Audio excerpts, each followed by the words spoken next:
We take you live now to the Maritime Union of Australia. The National Secretary, Paddy Crumlin, holding a news conference to respond to the government's announcement today.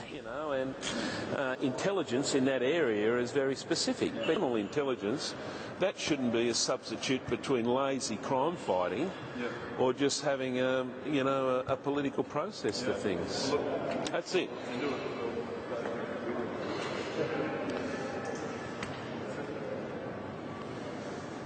We just grab a level first, maybe your name. Okay, Paddy Crumlin, National Secretary, Maritime Union of Australia. You ready? Okay, so there seems to be a bit of controversy. Sorry, no, that's all right. Okay, oh, we can't have that.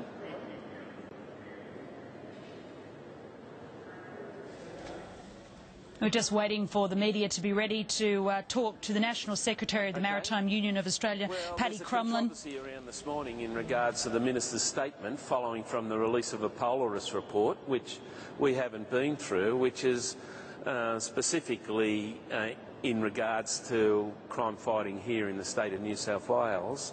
That seems to be growing pretty rapidly, and the Maritime Union of Australia would like to make a statement on it. And happy to take questions afterwards. The position of the MUA in the area of crime prevention is that as a union we have always been opposed to crime in any area of the sector of our involvement. We have a long generational history of cooperating with whatever agency, state and federal, to stop crime prevention. On the other hand, we have also been totally cooperative in the process of stopping terrorism and in the national security areas. And in fact, the introduction of the Maritime Security Identification Card was specifically designed to stop terrorism and to ensure the utmost standards are being applied in the fight for national security. These are two discretely different areas.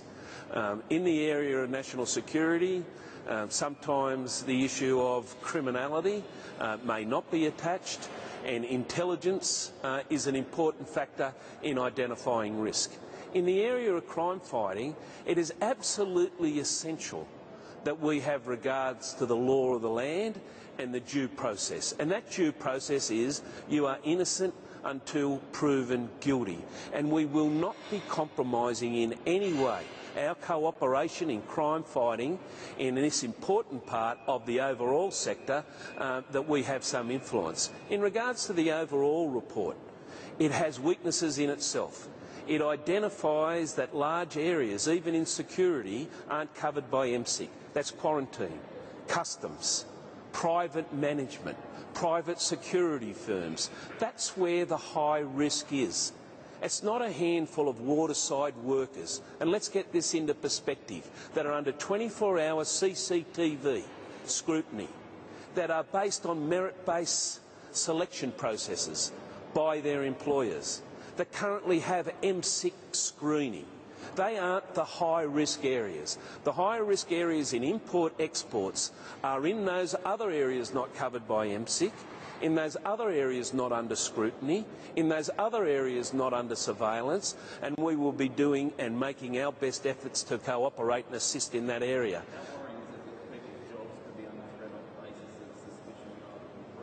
Well, that's the exact gets to the core point of where this whole thing seems to be flawed, and we need more detail. You are innocent until proven guilty. And does that mean that there is criminal intelligence? How does it stand up? Is it empirical? Is it rooted in an ability that identifies in a real sense that there is a risk and there is a threat? Or is it just about making an allegation, a McCarthy-like allegation, that immediately sees a worker lose his job, if the family lose the home and their mortgage, without any ability to identify their legal rights, without a process to enter into? These are the unanswered questions. Crime prevention, yes. Taking away civil rights and legal rights, no. We will not be cooperating in any process that dilutes and eliminates the process of law in this country.